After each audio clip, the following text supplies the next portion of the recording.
Greetings one and all, and welcome to another episode of Tales from VANA'DIEL. In the last episode we went through the Age of Magic, and by the end the Taru had isolated themselves in Windurst, and their monopoly over magic was no more. Magic was now being used across the lands by beastmen and enlightened races alike. The Elven had formed the Kingdom of Sendoria, and, now fortified with the power of magic, created an incredibly powerful and extremely well organised army. Like the Taru before them, unfortunately they sought to use these strengths to command and conquer the lands. They sought revenge against the Taru who had conquered them before, and now their arrogance really began to show. Seeing themselves as a superior race entitled to the lands of VANA'DIEL, they laid waste to beastmen strongholds and Taru villages. The Elven now rule the northern regions of the Quan continent and wish to conquer the south. Across the sea in the lands of the Near East, a Hume boy is born, Mayer. As a youth, Mayer hears about the riches to be had on the Quan continent and stows away on his ship headed for these shores. He becomes a hugely successful miner, and his tireless excavations in the Guskum mines earn him the nickname of Ironman Mayer. As the Elven venture south, Mayer's wife is one of the casualties of their conquest, and so Mayer lays down his pickaxe and picks up a sword.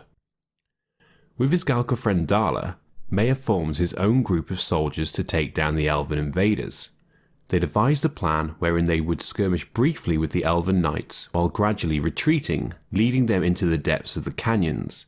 When they finally had the knights under the great waterfall, they lured them into a thin passageway and blocked them inside it. All at once, crossbowmen from the cliffs above rained down bolts upon the hapless unit. Half the Elven knights were killed and over 100 more were taken prisoner. Of the Bastokan forces, only 47 people were injured or killed, making this a decisive victory for Bastok in the pages of history. The Royal Knights of the Elven had been something to be feared until now, but with this victory the people rallied under Ironman Mayer and his reputation was boosted immensely. The Hume and the Galka gather together and 3 flags are raised upon a hill. They represent freedom, victory and unity. Mayer ascends this hill and casts the flags aside and gives a speech to the people. Free labourers. If you want freedom, who needs a nation? If you want victory, just hightail it to safety. Y'all talk about unity, but are still a ragtag bunch of workers. Don't you see? If we're to succeed, if we're to beat our enemies, if we're to do the impossible, shouldn't we make ourselves a great nation on this very land?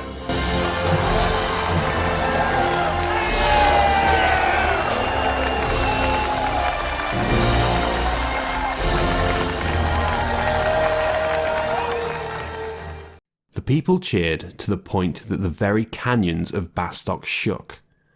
But they were quickly silenced by Mayer's friend Dala, the Galka. After a brief silence, Dala let out a thunderous roar, shouting Mayer for president, and the people cheered in agreement.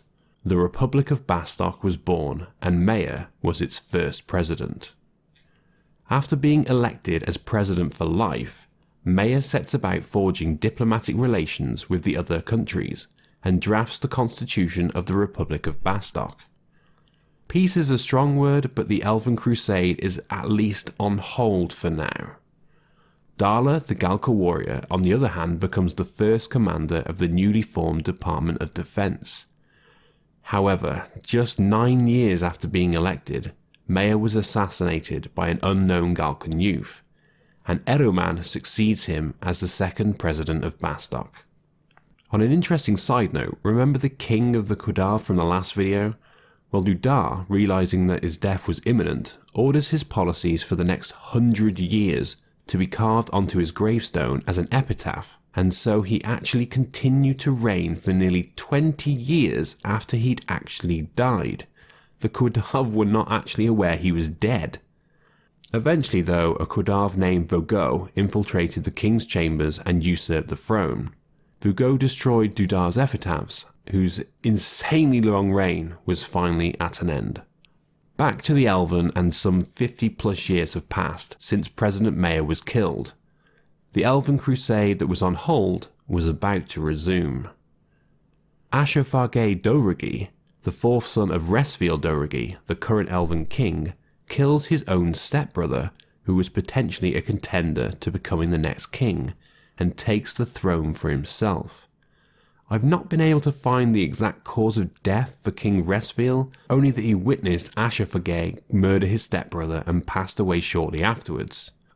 Unlike his father, who concentrated on domestic affairs, Ashaforga focused his efforts on war, leading campaigns against foes such as the Orcs and the remaining armies of Windurst. His conquest against the Orcs being perhaps the most notable victory that he personally oversaw. Arriving in Udagarand range, he joined up with some soldiers who had been stationed there in the remote region, and using the height difference to his advantage, Ashaforga was easily able to defeat the invading Orcs. He then flung 1,000 Orcish soldiers from the cliff to their deaths, obtaining a decisive victory. In his short life, he fought in 33 battles across the known lands of VANA'DIEL, and was feared by enemies and allies alike, and was known as the War King. He was beloved by the knights and the soldiers of Sandoria, but the aristocrats were not as impressed by his war efforts. Despite this, he continued to push Sandoria south, eventually claiming most of the Quan continent, including lands to the southeast that were once owned by the Federation of Windurst. But unfortunately for the Elven, this is where the crusade starts to take a turn for the worse. Firstly, the Federation of Windurst form an alliance with their bitter enemies the Yagudu, and together they are able to defeat the eastern army of Sandoria. To the west, the Elven battle the Republic of Bastok in the First Battle of Kronstadt. The Elven are victorious, but it's somewhat of a hollow victory as they suffer huge losses. Ashaforga returns as a hero once more, but a few years later suddenly dies at the age of just 25. Rumours of foul play by the aristocrats ran rampant through Sandoria, but his cause of death is cited as complications with wounds suffered across the many battles he was a part of. Ashaforga's successors to the throne were far less war-hungry, and so for over 100 years Sandoria tried to recover from its losses without waging war against everyone. They even sold mining rights to their various territories for the Gold Musketeers of Bastok to survey and excavate. It was a reasonably peaceful time, until yet another Elven king ascended to the throne. One who wished to follow in Ashaforga's footsteps.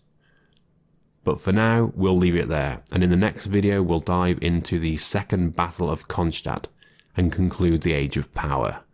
I hope you enjoyed this entry in the series, and I'll talk to you again soon. Take care.